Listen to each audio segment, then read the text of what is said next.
आज के इस वीडियो में चतुर्भुज और चतुर्भुज के प्रकार को समझेंगे। चतुर्भुज क्वाड्रिलेटरल, चार भुजाओं से बनने वाले बहुभुज को चतुर्भुज कहते हैं। कहने का मतलब ये है, यहाँ पर ये जो आकृति आपको दिख रहा है, इसमें आपको क्या दिख रहा है? ए बी एक भुजा है, बी सी दूसरा भुजा है और सी डी तीसरा भुजा है और डी ए चौथा भुजा है। तो यहाँ पर जो भुजा से जो आकृति बना है, इसको हम बोलते हैं बहुभुज। ठीक है। और बहुभुज अगर कितना भुजा वाला हो, 1 2 3 4, चार भुजा वाला अगर है ये, तो हम बोलेंगे चतुर्भुज। ठीक है। इसमें चार कोण होते हैं, याद रखिएगा। चतुर्भुज में चार कोण होते हैं। एक कोण यहाँ पर बनेगा, दूसरा यहाँ पर, तीसरा यहाँ पर और चौथा यहाँ पर। ठीक है। और इसमें चार भुजा होते हैं, हमने बता भी रखा है। ये एक भुजा ये होगा, ये दूसरा, तीसरा, ये चौथा। और इसमें चार शीर्ष भी होते हैं। कोना जो दिख रहा है आपको, ये बिंदु यहाँ यहाँ यहाँ, ये शीर्ष होते हैं। ठीक है। अब चतुर्भुज के प्रकार समझने से पहले छोटी छोटी चीज़ों को जानना होगा, जैसे में आसन भुजाएं, एडजेसेंट साइड्स। चतुर्भुज की ऐसी दो भुजाएं जिसके एक उभयनिष्ठ अंत बिंदु हो। कहने का मतलब ये है, उदाहरण में देखिए ए बी एवं बी सी, ए बी एवं बी सी।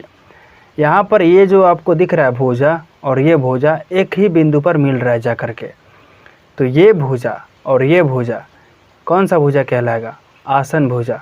ठीक है। ये और ये दोनों कहलाएगा आसन भुजा। ये और ये आसन भुजा, ये और ये आसन भुजा। ठीक है। आसन कोण, एडजेसेंट एंगल्स। चतुर्भुज के किन्हीं दो कोनों को, ये चतुर्भुज है और किन्हीं दो कोनों को, कोई दो ठो कोण उठा लीजिए। बनाने वाली भुजाओं में एक भुजा, बनाने वाली ये जो भुजा आपको दिख रहा है, उसमें से कोई एक भुजा उभयनिष्ठ हो, तो वे दोनों कोण चतुर्भुज के आसन कोण कहलाते हैं। कहने का मतलब ये है, यहाँ पर ध्यान दीजिए, ये आपको एक भुजा दिख रहा है, ये और ये और ये आपको एक एक भुजा दिख रहा है। इसमें चार भुजा है। तो कोण ए और कोण डी, यहाँ पर एक ही भुजा पर दो कोण बन रहा है, तो ऐसे कोण को हम क्या बोलेंगे? आसन कोण। एक ही भुजा पर यहाँ जो कोण बनेगा और यहाँ जो कोण बनेगा, ये कौन सा कोण कहलाएगा? आसन कोण। यहाँ पर देखिए कोण सी और कोण बी, कोण सी और कोण बी एक ही भुजा पर बन रहा है। ठीक है। तो ये जो कोण कहलाएगा, आसन कोण कहलाएगा। कोण बी और कोण ए, यहाँ पर देखिए कोण बी और कोण ए, तो ये और ये यहाँ पर जो कोण बनेगा, ये दोनों कोण क्या कहलाएगा? आसन कोण।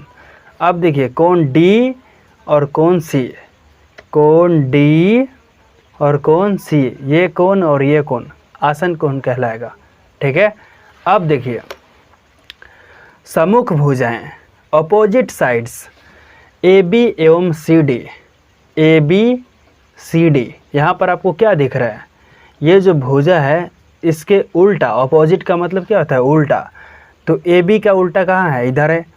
तो ये भुजा और ये भुजा सम्मुख भुजा कहलाती है। ठीक है।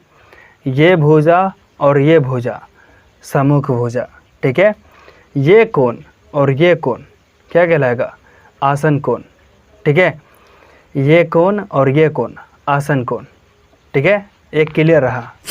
सम्मुख कोण, कोण ए और कोण सी, कोण ए और कोण सी सम्मुख कोण कहलाएगा। ठीक है। कोण डी और कोण बी, कोण डी और कोण बी सम्मुख कोण।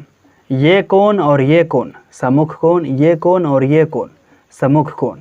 और सम्मुख भुजा में क्या था? ये भुजा और ये भुजा। ठीक है। ये भुजा और फिर ये भुजा। ठीक है।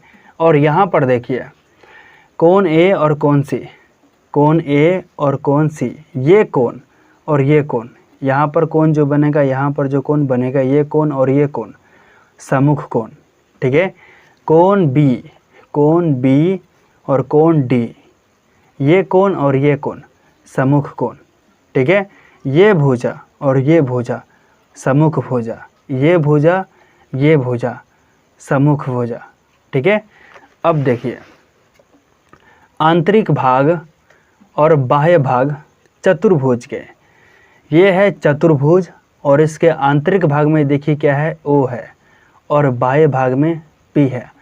अंदर रहेगा तो आप उसको कहिएगा आंतरिक भाग में और बाहर रहेगा तो बाह्य भाग में।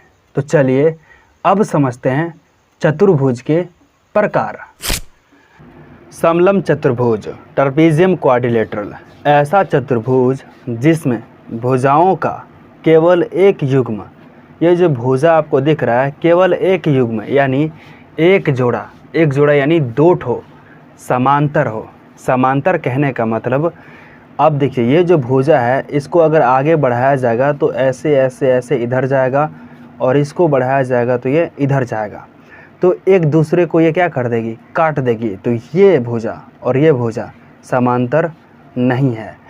और इस भुजा को आगे बढ़ाया जाएगा तो ऐसे जाएगा और इधर बढ़ाया जाएगा तो ऐसे जाएगा, तो ये भुजा और ये भुजा कभी भी एक दूसरे को नहीं काटेगी। तो ये भुजा और ये भुजा क्या हुआ, समांतर है। तो इस तरह की आकृति को हम क्या बोलेंगे, समलंब चतुर्भुज। ठीक है, अब देखिए अब ये जो भुजा है इसको अगर आगे बढ़ाया जाएगा तो ऐसे ऐसे ऐसे इधर जाएगा और इसको बढ़ाया जाएगा तो ऐसे ऐसे इधर जाएगा और कहीं पर ये जा कर के एक दूसरे को काट देगी। तो ये भुजा और ये भुजा समांतर नहीं है, लेकिन इस भुजा को आगे बढ़ाया जाएगा और इसको बढ़ाया जाएगा तो ये कभी भी एक दूसरे को नहीं काटेगी। तो ये भुजा और ये भुजा क्या है, समांतर है। तो इस तरह की आकृति को हम क्या बोलेंगे, जिसमें दो रेखा दो भुजा अगर बराबर हो तो उसको हम क्या बोलेंगे, समलंब चतुर्भुज। ठीक है, तो हम इसको ऐसे लिख सकते हैं ए बी समांतर सी डी। ठीक है, और इसको भी वही लिख सकते हैं ए बी समांतर सी डी। ठीक है, समांतर चतुर्भुज, पैरेललोग्राम क्वाड्रिलेटरल, ऐसा चतुर्भुज जिसमें सम्मुख भुजाओं का, सम्मुख भुजाओं कहने का मतलब ये भुजा और ये भुजा, ये भुजा तो फिर ये भुजा, सामने सामने का भुजा। ठीक है, दोनों युग्म कहने का मतलब दो जोड़ा क्या हो, समांतर और बराबर हो तो समांतर चतुर्भुज कहलाता है। कहने का मतलब ये है ये भुजा और ये भुजा क्या हो, समांतर हो। इसको भी आगे हम बढ़ाएंगे और इसको भी आगे बढ़ाएंगे तो कभी भी एक दूसरे को नहीं काटेंगे। और ये भुजा और ये भुजा बराबर हो और ये भुजा और ये भुजा बराबर हो और इसको आगे बढ़ाएंगे और इसको भी आगे बढ़ाएंगे तो कभी भी एक दूसरे को नहीं काटेंगे। तो ये भुजा और ये भुजा क्या है, समांतर है और ये भुजा और ये भुजा बराबर है। ये भुजा और ये भुजा क्या है, समांतर है और ये भुजा और ये भुजा क्या है, बराबर है।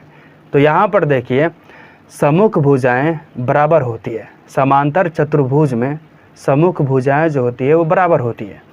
ये भुजा और ये भुजा क्या होगी, बराबर होगी। तो हम लिख सकते हैं ए बी बराबर सी डी।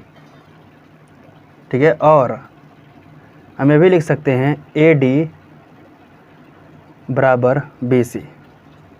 ठीक है, अब यहाँ पर देखिए सम्मुख कोण बराबर होते हैं, यानी ये कोण और ये कोण, तो कोण ए बराबर कोण सी, और हम लिख सकते हैं कोण बी बराबर कोण डी।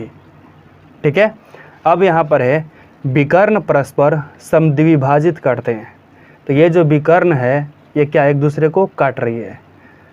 तो ए सी विकर्ण बी डी विकर्ण एक दूसरे को मध्य बिंदु पर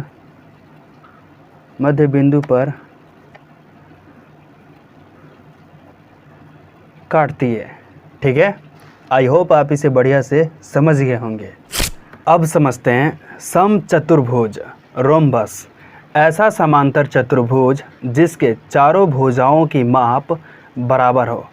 यह जो भुजा आपको दिख रहा है ये भुजा दिख रहा है, ये भी दिख रहा है, ये जितने भी भुजा होंगे सबका जो माप होगा ना एकदम बराबर होगा।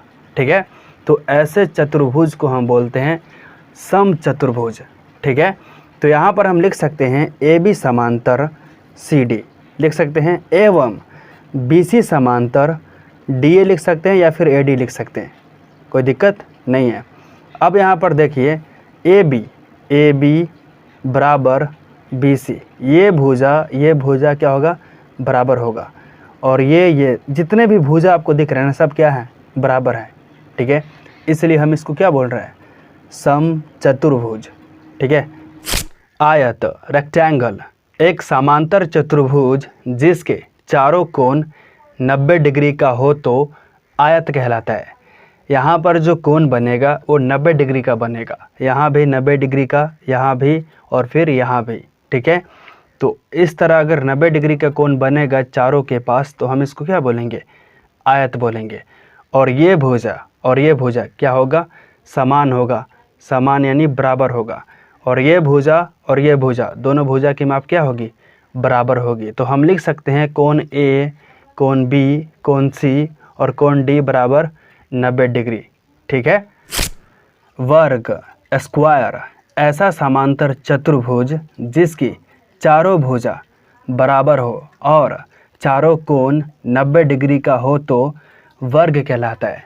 कहने का मतलब ये है, ये जो भुजा होगी और ये जो भुजा होगी, ये भुजा ये चारों भुजा की माप क्या होगी, एकदम बराबर होगी। और चारों जो कोण होगा, ये कोण और ये कोण, सब कोण 90 डिग्री का होगा। ठीक है, तो हम लिख सकते हैं ए बी